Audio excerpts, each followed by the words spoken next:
Never before offer national హైవేపై ఆకర్షణీయమైన commercial plots గజం కేవలం 5,999 రూపాయలకే. భారత ఉపరాష్ట్రపతిగా కొత్తగా ఎవరు బాధ్యతలు చేపట్టబోతున్నారు? ఎన్డీఏ ఇప్పటికే అభ్యర్థిని ప్రకటించింది. ఇక ప్రతిపక్ష కూటమి పోటీ పెట్టేందుకే సన్నద్ధమవుతుంది. ఏకగ్రీవంగా ఈ ఎన్నికను పూర్తి చేసేందుకు ప్రభుత్వం ప్రయత్నిస్తోంది. ఇది సఫలమయ్యేటువంటి అంశమేనా? ముఖ్యంగా సిపి రాధాకృష్ణన్ అభ్యర్థిత్వాన్ని వ్యతిరేకించడానికి విపక్షానికి ఉన్న రీజన్స్ ఏంటి విశ్లేషించే ప్రయత్నం చేద్దాం. మనతో పాటు సీనియర్ పొలిటీషియన్, బీజేపీ ఆంధ్రప్రదేశ్ శాఖ అధికార ప్రతినిధి పెద్దిరెడ్డి రవికిరణ్ గారు ఉన్నారు. రవికిరణ్ గారు నమస్తే. కేశవ్ గారు, మీకు సుమన్ టీవీ వీక్షకులందరికీ నమస్కారం అండి. రవికిరణ్ గారు, ఉపరాష్ట్రపతి అభ్యర్థి అనూహ్యంగా వచ్చినటువంటి ఎన్నికలు ఇవి. చాలా కాలం తర్వాత ఉప ఎన్నిక, ముందస్తు ఎన్నిక జరగడం అనేది ఆసక్తికరమైంది. కానీ ఎవరు ఊహించలా తమిళనాడుకు చెందినటువంటి రాధాకృష్ణన్ గారిని ఫైనల్ చేస్తారని. మనవాళ్ళు కూడా ఎక్స్పెక్ట్ చేశారు. ఆంధ్రాక, తెలంగాణక ఇట్లాంటివి కూడా చాలా వచ్చినాయి. సో ఏంటి రాధాకృష్ణన్ గారిని ఫైనల్ చేయడానికి ఉన్న స్పెసిఫిక్ రీజన్స్ ఏంటి? ఏకగ్రీవం అనేటువంటి మాట ఆయన్ని ఎంచుకుంటే అమలు అయ్యేందుకు అవకాశం ఉందా? కేశవ్ గారు, ముందుగా అయితే చిన్నపురం పుణ్యస్వామి రాధాకృష్ణన్ గారు, సిపి రాధాకృష్ణన్ గారు, వారికి అభినందనలు, శుభాకాంక్షలు. ఎన్డీఏ తరఫున ఉపరాష్ట్రపతి అభ్యర్థిగా ఎన్డీఏ కూటమి నేతలందరూ నిర్ణయించారు. ఎందుకంటే ఒక పార్టీ కార్యకర్తగా కూడా మాకెంతో గర్వకారణం అండి ఇటువంటి నియామకాలు, ఇటువంటి ఎంపికలు. ఎందుకంటే 16 ఏట నుంచే అటు ఆర్ఎస్ఎస్, భారతీయ జనసంఘ్, భారతీయ జనతా పార్టీ పూర్వస్వరూపమైన భారతీయ జనసంఘంలోను, భారతీయ జనతా పార్టీలోను ఇన్వాల్వ్ అవటం, భారతీయ జన క్షేత్రస్థాయిలో 40 సంవత్సరాలు, 4 దశాబ్దాల పైచిలుగా పార్టీకి, దేశానికి అనుకున్న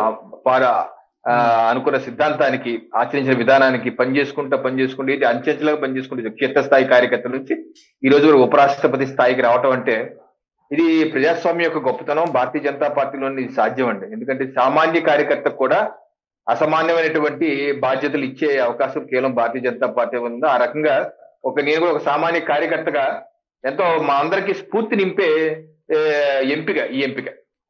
ఇక రెండు, ఇది ఏకగ్రీవం అవుతురా అంటే, సో ఇప్పుడు మాకు ఇప్పుడు ఇక్కడ ఓటర్స్ ఎవరండి? దీనికి ఓటర్లు వైస్ ప్రెసిడెంట్ ఎన్నికల ఓటర్లు, లోక్సభ సభ్యులు, రాజ్యసభ సభ్యులు. మాకు రమారమి 430 వరకు ఉన్నారు, లోక్సభ రాజ్యసభ కలిపి అటు ఇటుగా. అలాగే కాంగ్రెస్, ఇండి కూటమి సభ్యులకి దగ్గర 310, 313 ఎంతో ఉన్నాయి. సో క్లియర్ కట్ మెజారిటీ, 100కు పైగా మెజారిటీ ఎన్డీఏ కూటమి పక్షాలకు ఉంది. సో ఈ రోజు ఆయన ఎన్నిక రేపు సెప్టెంబర్ 9న జరగబోయేది లాంఛనమే. 15వ ఉపరాష్ట్రపతిగా బాధ్యతలు స్వీకరించడం అన్నది తథ్యం, అదిలో మార్పు ఉండదు. అయితే దీన్ని ఏకగ్రీవం చేసుకుంటే బాగుంటుందని చెప్పి ఎన్డీఏ కూటమి తరఫున మరి డిఫెన్స్ మినిస్టర్ రాజ్నాథ్ సింగ్ గారిని ప్రతిపక్ష పార్టీలతో మాట్లాడామని చెప్పడం జరిగింది. ఆ సందర్భంగా, ఎందుకంటే ఎట్లాగూ ఎన్డీఏది ఒక ఉపరాష్ట్రపతి గౌరవప్రదం పోస్టు బాధ్యత.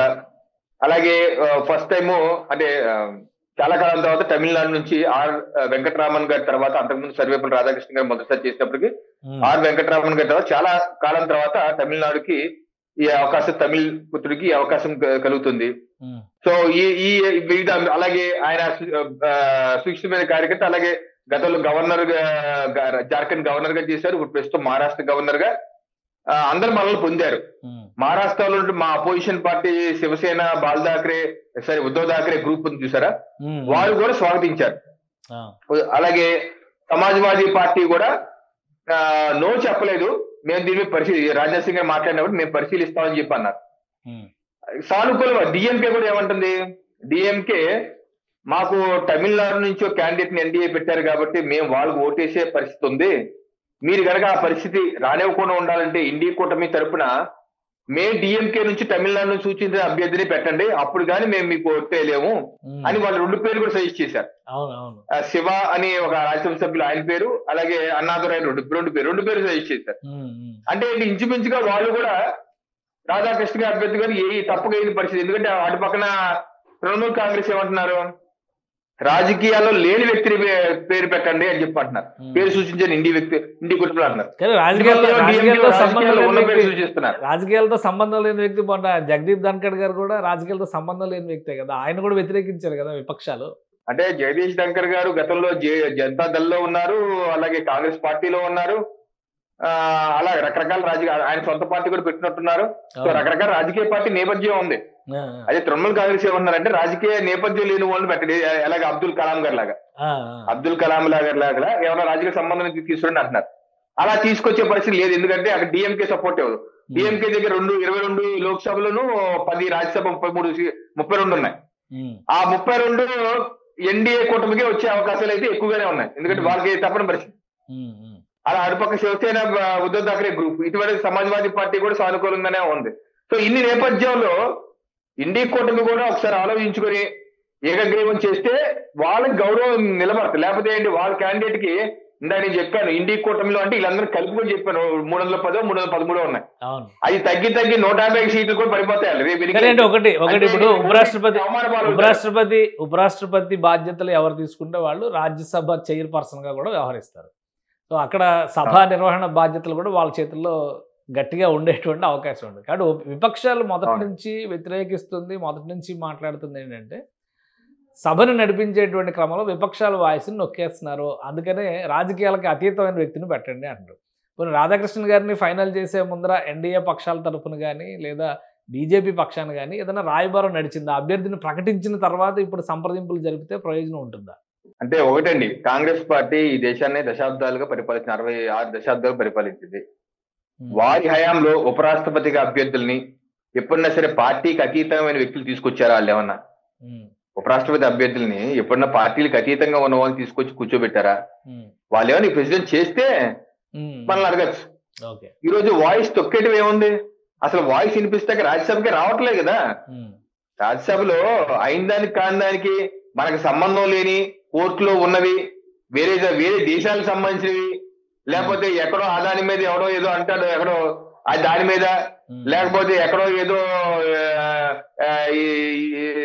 గూఢాచార వ్యవస్థ ఇది లీక్ అయింది అంటారు, దాని మీద ఏదో కారణాలు చెప్పి డిస్టర్బ్ చేయడం తప్పితే, అడ్డం పట్టడం తప్పితే లోక్సభ పార్లమెంట్ సమావేశాలకి కార్యకలాపాలకి హస్తక్షేపం చేసింది ఎక్కడ? హస్తక్షేపం చేసింది ఎక్కడా లేదు కదా. ఆ సీట్ లో లోక్సభలో ఉంది సార్, లోక్సభలో ఆ చైర్ లో కూర్చునేది ఎవరు? అధికార పక్షం నుంచే కూర్చుంటారు కదా, ఎంపీని కూర్చుంటారు కదా. నిష్పాక్షికంగా అంటే ఈ రోజు మన 7 దశాబ్దాలుగా బయట 1950లో మన రాజ్యాంగం వచ్చింది, ఎలక్షన్లు 52లో అయినా అప్పటి నుంచి ఇప్పటి వరకు ఆ స్థానంలో కూర్చుంది ఎంపీఏ కదా లోక్సభలో. మరి లోక్సభలో ఇప్పటి వరకు వాళ్ళు 6 దశాబ్దాల పైకి పరిపాలించినప్పుడు లేని ఇబ్బంది ఇప్పుడే వచ్చేసింది. వాళ్ళకన్నా ఎక్కువ ఘోరంగా చేశారు ఎవరన్నా? వాళ్ళకన్నా ఎక్కువ ఘోరంగా ఏకపక్షంగా చేసింది ఎక్కడ? ఇప్పుడు ప్రతిపక్షం కూడా they should be ready for debate. ఏదైనా సభకు మనం వస్తే లోక్సభకు రాజ్యసభకు you should be able to discuss, debate and dispose. చర్చించు, అనుకూలంగా ఉంటే అనుకూలంగా, వ్యతిరేకిస్తే వాకౌట్ చేస్తే వాకౌట్ చేయి. అంతేగానే గాలి గలోచ్ చేస్తూ గొడవలు పెడుతూ వెల్లోకి వచ్చేసి పేపర్లు వేసి గొడవ చేస్తారంటే అది ప్రజాస్వామ్యాన్ని అపహాస్యం చేయడం. ఇది చేస్తూ మళ్ళీ చైర్ మీద ఈరోజు ధన్కర్ గారి మీద మొన్నటి వరకు కాంగ్రెస్ పార్టీ ఇండి కుటుంబ సభ్యులు ఆ అభిశంసన తీర్మానం కూడా వస్తామని చెప్పి నోటీస్ కూడా ఇచ్చారు కదా. ఇవ్వటమే కాదు, ఆయన మీద అవమానకరమైన వ్యాఖ్యలు, ఆయన హావభావాల మీద, శరీర ఆకృతి మీద, అలాగే ఆయన్ని మిమిక్రీ చేస్తూ అవమానించే విధంగా పార్లమెంట్ బయట గోల చేశారు లేదా? మరి ఇది ధర్మమా?